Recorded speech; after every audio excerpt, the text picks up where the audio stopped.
let's read together. Proverbs 16 verse 3. Commit thy words unto the Lord, and thy thoughts shall be established. Meaning kahaponon mga kaibigan, I thought of considering this very practical passage of Scripture with each and every one of you for us to consider and reflect upon the reality of going about our day-to-day and everyday life, acknowledging and seeking after the Lord's leading and guidance. This especially is true to each and every one of us in this particular period when we are going into a transition. What do I mean when I say going into a transition? You know, it can be recalled that we have just been through a solid 4 months of enhanced community quarantine. And in those times that we don't have much to do and we don't have much choices for us to do and consider, for after all we are being locked down in the confines of our home, I believe during those times, ang nakakanunay sa atong munahuna is mahuman na yun ning lockdown, mubalik na yun ko sa Ginoo. Mahuman lang ning lockdown, ihanay na yun na ko ang tanan, and I will put priority on the things of God. Mahuman lang din in lockdown, I will prioritize joining and attending all church meetings like prayer meeting, fellowship meeting, and most of all, I would come and regularly attend the Lord's Day worship service. Upon one thing I fear is now that the situation are improving and getting better and better, there is a great possibility also and a great temptation na ang imuhang mga plano gitinguha mausab na sad. Nga naman, naa naman kay laing mga opsyon.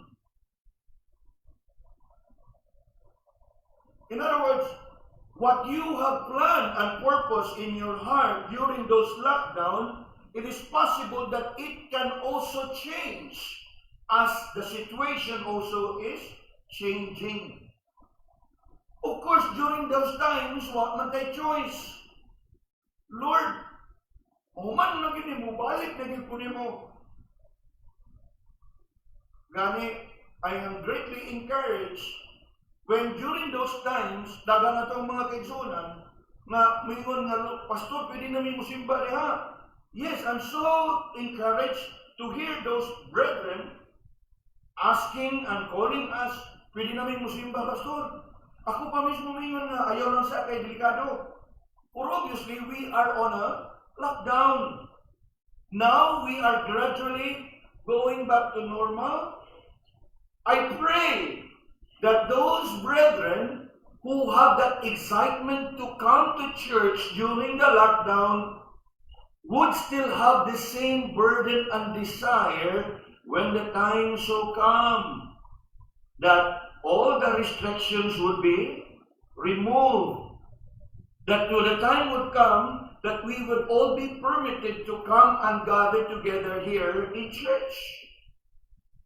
Now, dugang kausap niya ng mga kaisunan, one thing I fear is that in all our plans and purposes that we may have thought about during the lockdown, we could have somehow altered it to a point that yes, we would still have that resolve of seeking the Lord and going and attending all the church ministries and meetings.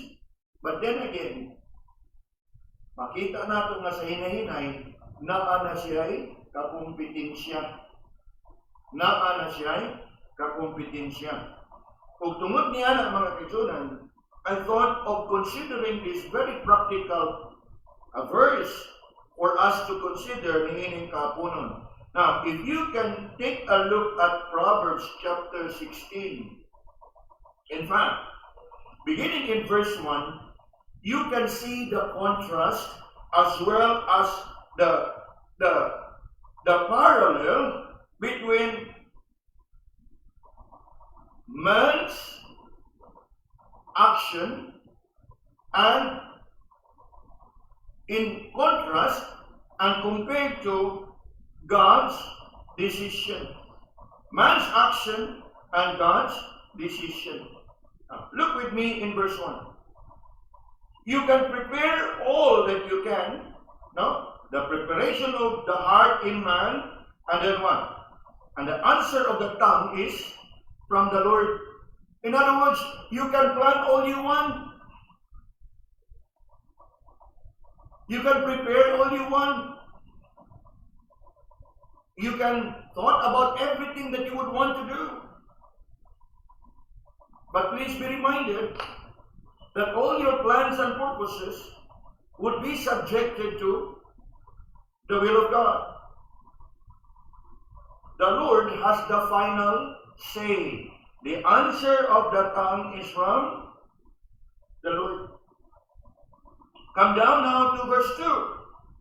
All the ways of a man are clean in his own eyes.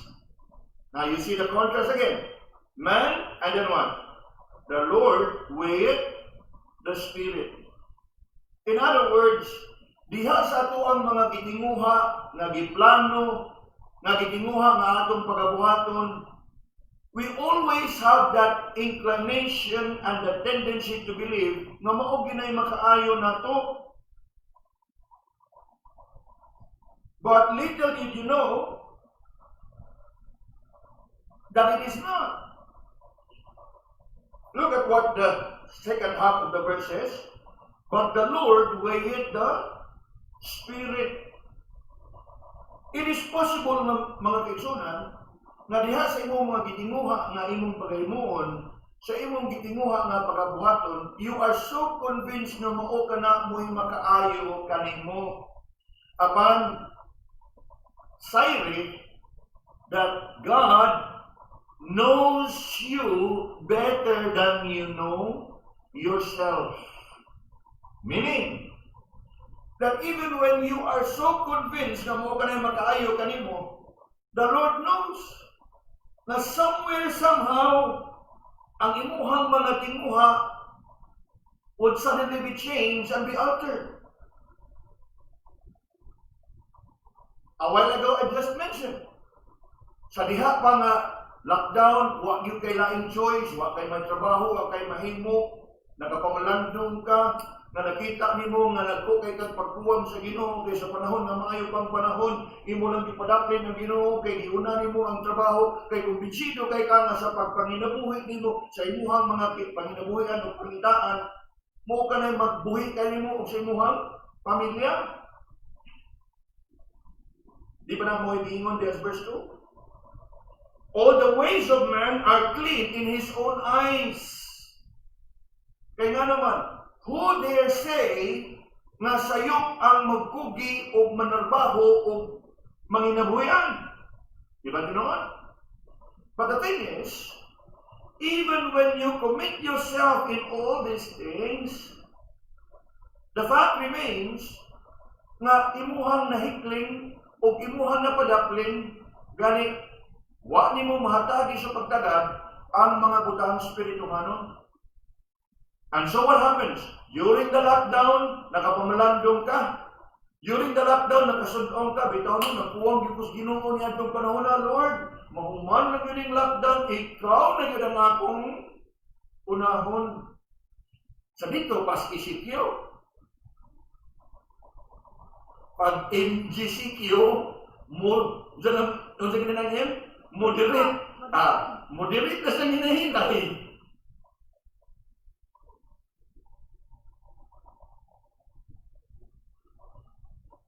Nakuha natin mga kaibigan. I hope you are able to really see what I'm trying to drive at. Na atong ampingan ang atuang mga kaugalingon. Let us guard our hearts. Kaya nga naman, kita mismo kumbinsiyon na itong kaugalingon na maayo gini o maog gini makaayo na to.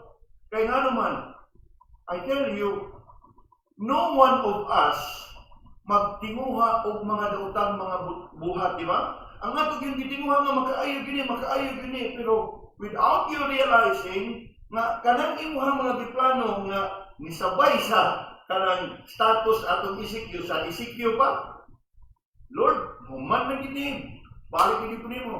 Pero sa diya na kalabuan gamay, siya ang iha po plano, moderate sa gihaom siya, moderate in ECQ. No? Hugot kayo, atong panahon na, hugot niyo kayo na, Lord, humanin mo, balik na gito ka, kadasig sa Ginoo. Pero sa kanang kaluwag, nihinay sa siya ka, kaluwag. Now, my dear brothers and sisters, please be very careful with this. For I am sure you know, we may not be able to discern the entire purpose and will of God behind this pandemic, but I am sure you know that one of the very reasons nga hinabog kini is for us to reflect upon our own spiritual life. Nga naman, look back in those times, di ba we were oftentimes in prayer? Look back in those times na natas lockdown, we were always in prayer, active kita. Ganit sa itong mga group messaging, active kayo. Observa di karon, pati na lang video. Gamay na lang saan. Kaya nga naman, moderate naman sa...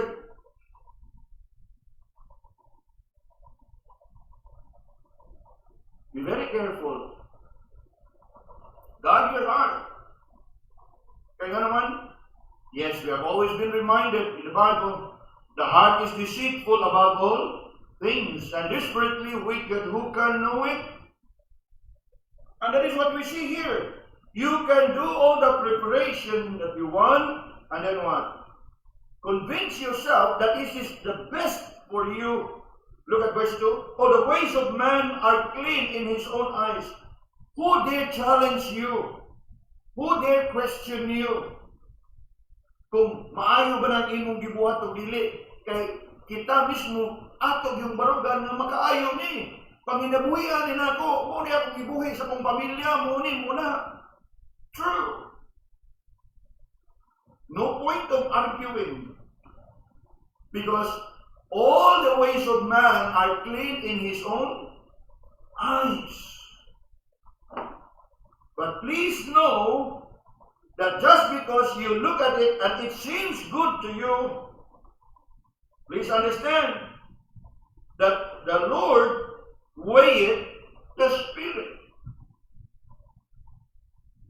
And this is where our text comes in. Because as we think about all the preparation and all the ways that we consider as clean, you should know that they are not as clean, they are not as good, they are not as wise as you think they are. Mo kana nga verse 3 is a counsel from the Lord that in all your plans and purposes, first thing you do is what? This is where verse 3 comes in. What is it that we must do? Now, obviously in verse 3, we are told of a decision that we have to make. A decision that we have to make. And what is that decision that we have to make? Commit your works unto the Lord. Commit thy works unto the Lord, and thy thoughts shall be established. Now notice here, verse 1, I brought to your attention, there is a kind of a preparation, right? Verse 2, there is a kind of the ways of man are clean in their own eyes.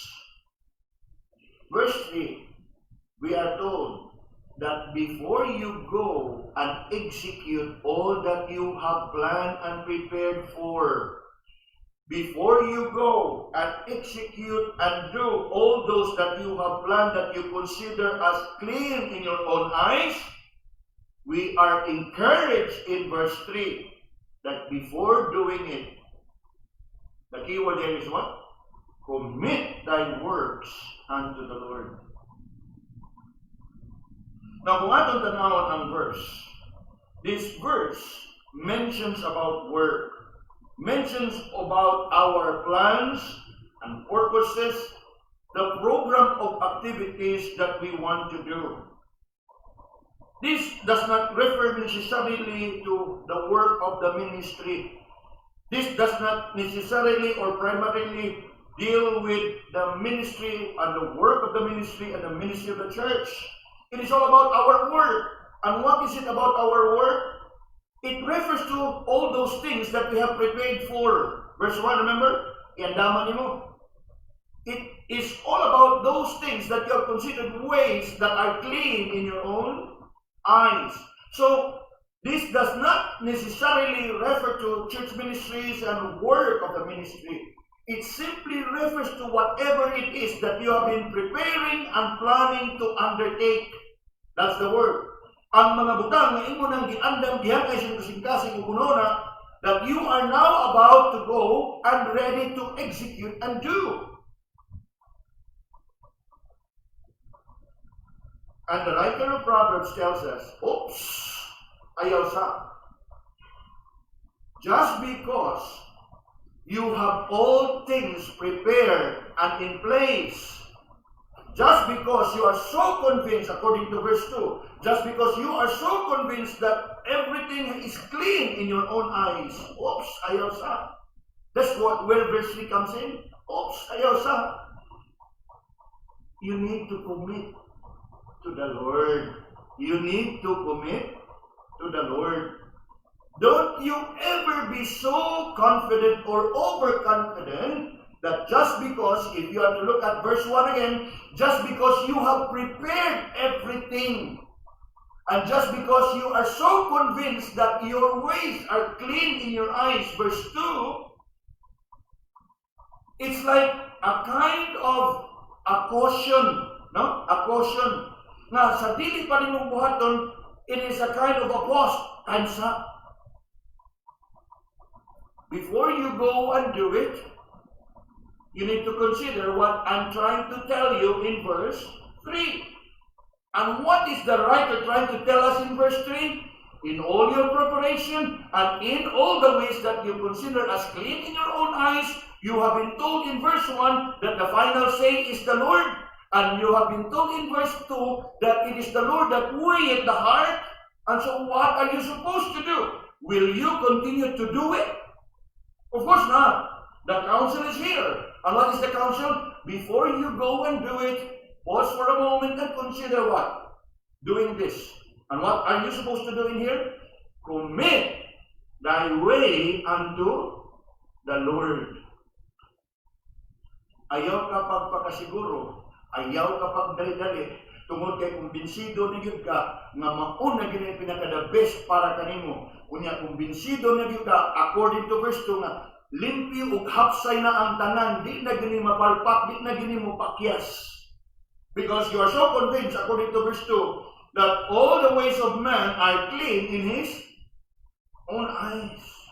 Apan gipahinumduman kita gikan pas verse 1.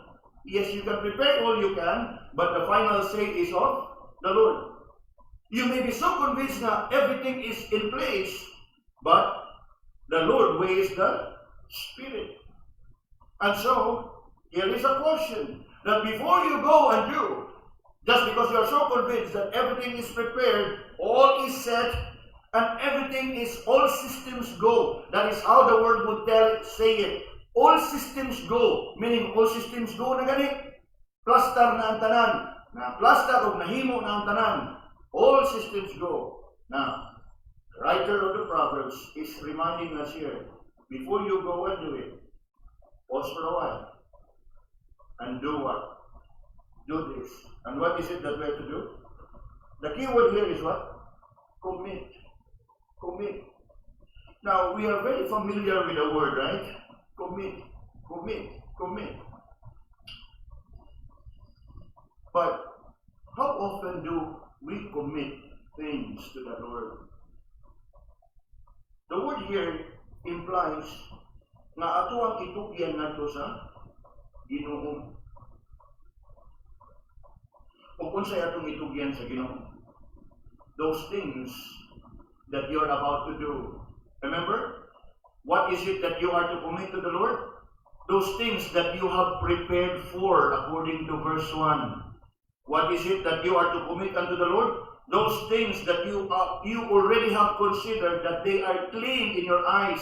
Meaning, that's the right thing to do. That's the right way to do.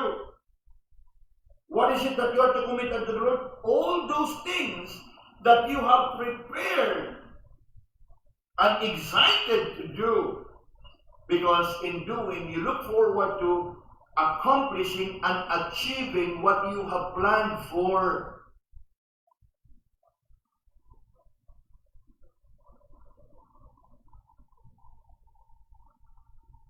Commit thy works unto the Lord. The word here, commit, simply means to roll into or put off. Nagikan diha kanimo, imong itugyan ngadto sa lain. And kinsa man ang other part kay dinhi nga imong tugyan. The verse continues, commit thy works unto who? The Lord. Meaning, it will bring us back to that more common and more familiar verses from the book of Proverbs. Proverbs 3, 5, and 6. Trust in the Lord with all thine heart, and lean not unto your own understanding. This is it. Just because you have prepared everything, just because you are so convinced that everything is clean in your eyes, clean meaning it's good, it's right, and because it's good, it's right, you are so excited to what? Execute and undergo and to undertake to accomplish it. That's why the writer of the Proverbs put a pause. Oops! Ayosa! Commit thy word unto the Lord. Kaya nga naman, yes, verse 1 and verse 2, we are reminded already that yes, you can plan all you want, you can prepare all you want, but the final answer is from the Lord. You may be so convinced that everything is in place and everything is right in your own eyes, but please understand that at the end of it, it still will be subjected to the Lord. And what does the verse 2 tell us? The Lord weigheth the Spirit.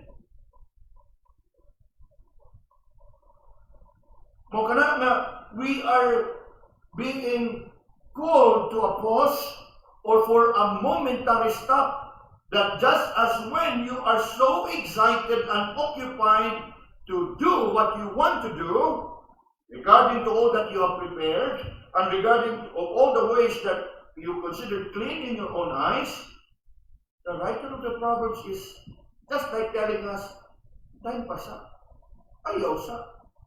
Don't be so quick. Ayaw pagdali.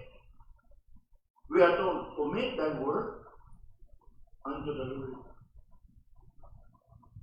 Nga naman mga kaitsunan, of course, the answer would bring us back to verse 1.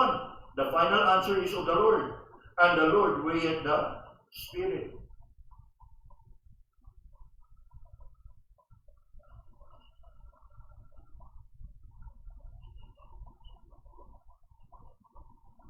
Sayang mga kaitsunan, that there are instances sa ato ang mga kinabuhi nga nagtuog yun ta na ang ato ang nagipangandaman ug atong tanan nagipangandam ug nagtuog yun ta that all our ways are clean.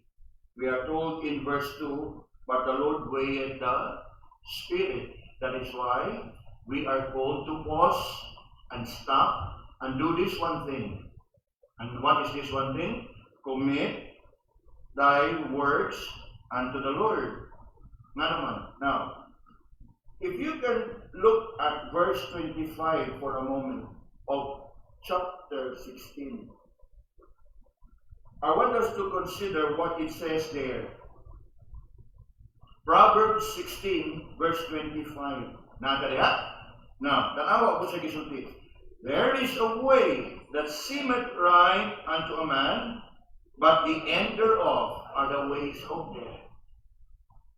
Compare it with verse 2.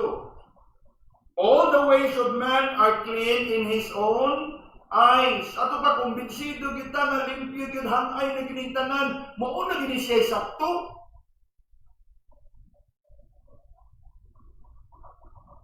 Salamat sa Ginoo nga naay verse 3 nga sa dili pa nimong pagabuhaton gipahinumduman kat tayong pasak. Unong sa. Kaya naman, you need to do one thing from here. Commit thy work unto the Lord. Now, how would you commit your work unto the Lord? Now, as I have been saying, we are too familiar with the word, right? Commit. Kung atong ihubad sa Binisaya, labaw nga pamilyar ta, itugyan na sa Ginoo, Brad. Ato nang itugyan nga ito sa Ginoo, isangat na sa Ginoo. Gani, kung imutan sa mga pulong na ato, bitaw mga pagagamiton, mayon gani katugyan sa ito pa nga imong gisalig na ito. Di ba? What else? Kanang ingon yun ni isangat. Isangat gani nga simply means nga you are getting rid of it, you are letting go of it, kung imong gisangat somewhere out there, kaya di magkamusangat ang arisubos. Sangat gani somewhere up there, right? Isangat na. Of course, it's a picturesque description of lifting up our burdens and cares to the Lord. Isangat. Ato nang itugyan. You don't do sangat din silang, kaya silang ipasok. Are you following? Now, the point is, for us to consider to commit these things unto the Lord. And how are we to commit these things unto the Lord? Obviously, the best way sa pagtugyan ni ini is to commit all these things to the Lord in what? In prayer. Prayer for what? For His leading and His guidance. Oftentimes, without us realizing, we are guilty of presumptuous prayer. And what is your presumptuous prayer? Nga, tungod sa dako kayo sa imong expectation, tungod kay imo nang giandam ang tanan, gihanay na nimong tanan, ang imong mga pag-ampo is presumptuous in a sense na nag-expect na gyud ka sa kalambuan diha sa imong mga plano. Na ang counsel alang kanato, itugyan sa kapit sa nakuha na itong mission. Pero without us realizing, even in our prayer, we are guilty of presumptuous prayer. Presumptuous prayer meaning nga ato nang gipresyon nga kani siya subay na gini ug uyod na gyud sa Ginoo ug way rason nga di ni siya ipalambo sa Ginoo. And that is the reason why there are times that you ended up frustrated. Why you ended up frustrated? Yes, you may believe and you may convince your heart nga ngano man napakyas man nga ako man yung giampo. Pero kung sa may imong giampo, ipangayo ba nimo ang kabubuton sa Ginoo o imong giampo nga palambuon ka diha sa imong gibuhat? Nga una sa tanan, wa pa gani imong gipangayo kung subay ba ni siya sa kabubuton sa Ginoo diha sa imong kinabuhi. That is the point.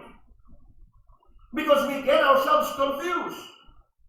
When the counsel for us is to what? Commit. But more often than not, without us realizing, more often than not, please listen carefully, more often than not, without us realizing, we are guilty of presumptuous prayers. In other words, ato nang gi-assume na nato daan o nagdahom na kita nga kaning atong mga gitinguha nga pagabuhaton mulampos na gyud ni kay ato nang gitugyan sa Ginoo. Pero giunsa man imong pagtugyan? Did you commit?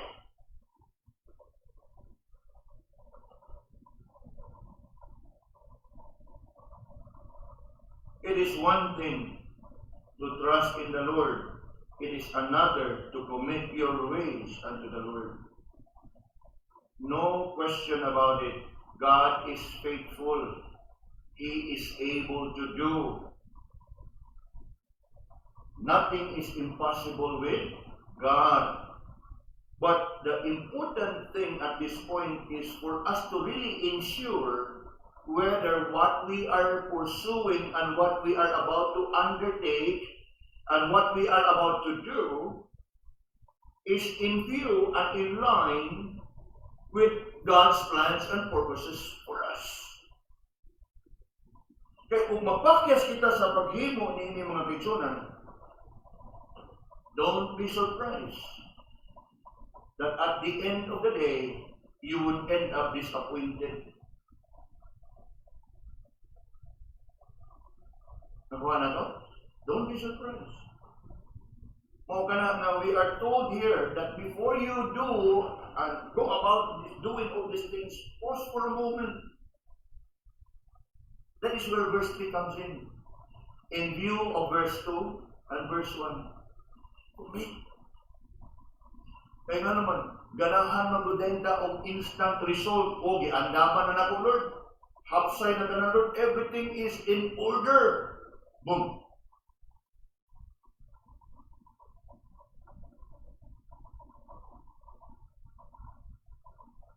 Learn from here, mga kaibigan.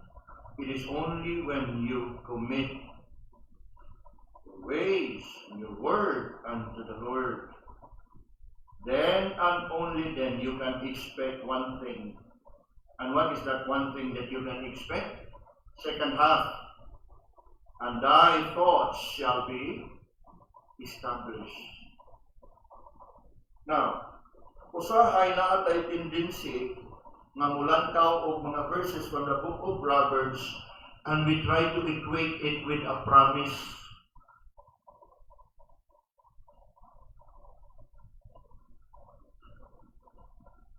While some verses from the book of Proverbs contains promise from the Lord, but in this case, it is not a promise.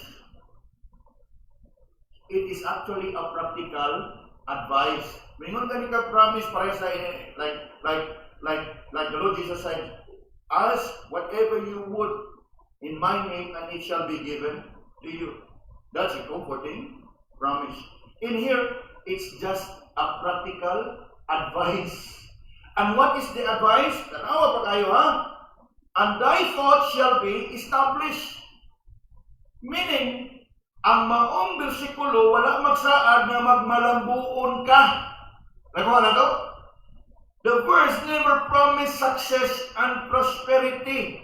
The verse simply assures us that if you commit all this unto the Lord and pray for His leading and your guidance, yes, He will help you, so much so that your plans as it is will be established. Kaya nga naman, nangayo mo kang panglamdag ikan sa Ginoo. So, sa pagpangayo ni mo paglamdag ikan sa Ginoo, diha iya kang gibuligan, iya kang isangkapan, o iya nga gi-enlighten ng imong mga una-una, and there you become established.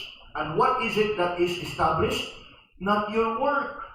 What is it that is being established? Your thoughts. Ang imuhang mga giplano, gipalikon ba sa Ginoo, gi-enhance ba sa Ginoo. Nakuha na itong mga kaibigan? Kaya naayo usahay na bisan o practical verses, we will try to consider it all promise. The Lord promised. Now this is not a promise. What we are having here is simply the result. Okay? It's simply the result. With that decision that you must consider. Now what is the decision that you are to consider? Commit thy words unto the Lord. This is the result that you can expect. What is the result? Thy thoughts shall be established. Wag yun mag-ingon diha nga your work will be successful. Your thoughts shall be established. Meaning, ang tanan nga imong giplano nga imong gitinguha, mao to'y pagalamdagan sa Ginoo. Unyang karon, og malamdagan ka na sa Ginoo, you are better equipped in doing the thing you want to do, right? And that is nga diha na nimo makita matagamtaman ang maayong resulta o bunga. Nga naman, inubanan ka naman sa paglamdag sa Ginoo. Are we following? So, it doesn't follow automatically that if you commit yourself to the Lord, success. Dili. It simply tells us that your thoughts shall be established. This is what you can expect to happen if you commit your word to the Lord. Ang one thing, it's a practical verse, it's a practical passage. It is not a promise from the Lord. It is simply a counsel. Practical counsel. And in fact, the verse is so clear that it is not your work that will be established. Your thoughts shall be established in order for you to do the work effectively and efficiently. Nakuha na itong mention? The problem with us sometimes is we are guilty of putting words into the mouth of God. While it is true that God is able, while it is true that nothing is impossible with God, but if you look at the verse that we are considering doesn't promise anything. It simply tells us of the cause and effect. Sama ba ang gingon nga, you would reap what you sow. Now, of course, when you sow good fruit, you will also reap good fruit. Diba? Cause and effect. Maong gihapon na siya diha.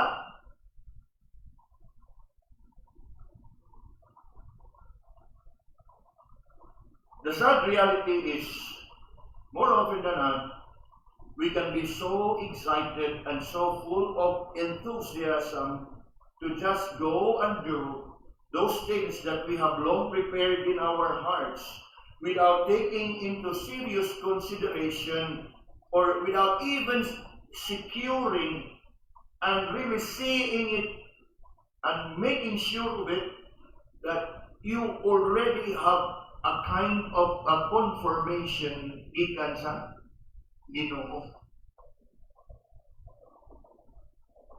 Yes, that is the vanity of life. When you fail to commit yourself and your work and your ways for that matter unto the Lord, it is in vain. Because at the end of it, you end up what? Frustrated, disappointed. You end up what? A failure.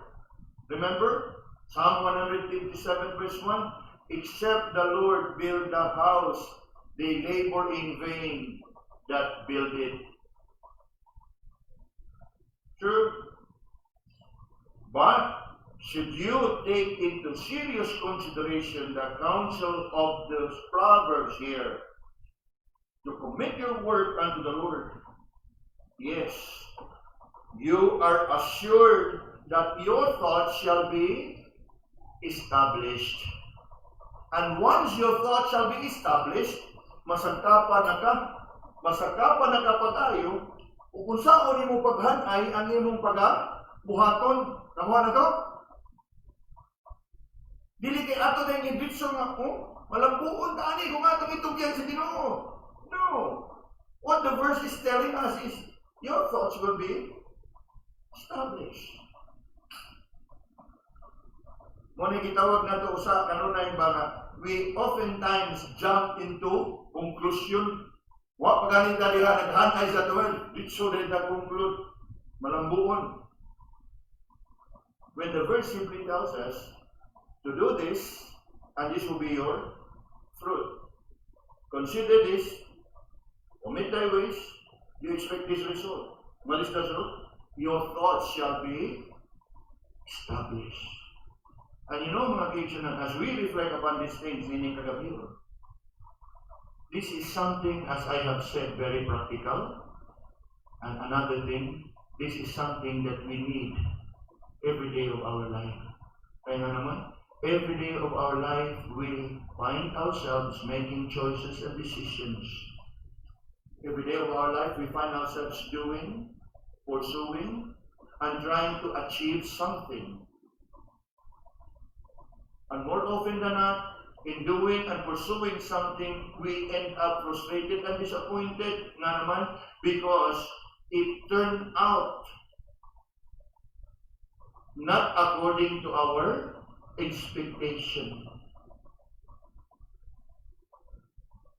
What could have been missing in it? Here is the missing element. It could be that you and I have failed to commit our works unto the Lord. And so tonight, mga kaibigan, having considered this one verse, let us reflect upon our own selves. Please do remember this verse well. Okay? It comes very practical, and it should be our reminder and our constant reminder. Ilabi na sa matag adlaw, we do commit ourselves to making choices and decisions. Remember, you can do all the preparation all you can. You can do all things in such a way that you are so convinced that all have been considered and they are clean in your eyes. Upon, in the midst of it all, there's one more thing that you need to do. You have prepared all you can. You have considered all your ways. There is one thing that you need to do. And that is what? That one thing? Commit unto the Lord. It simply means, after all your preparation, after all your planning, you need to do what? You need to pray. Okay? After all the preparation and after all the planning, don't just go straight to do it. You need to pray. Commit thy works unto the Lord. Even this time, hining kagabihon mga misyonan, as we prepare ourselves to come before the Lord, whatever burdens you may have in your heart, whatever it is that you have been planning and have been preparing and looking forward to doing and accomplishing, may tonight's message encourage you to pause for a while and pray. Commit thy work unto the Lord. And what will be the end result? It doesn't promise any success and prosperity. It simply tells us that your thoughts, my thoughts, our thoughts shall be established.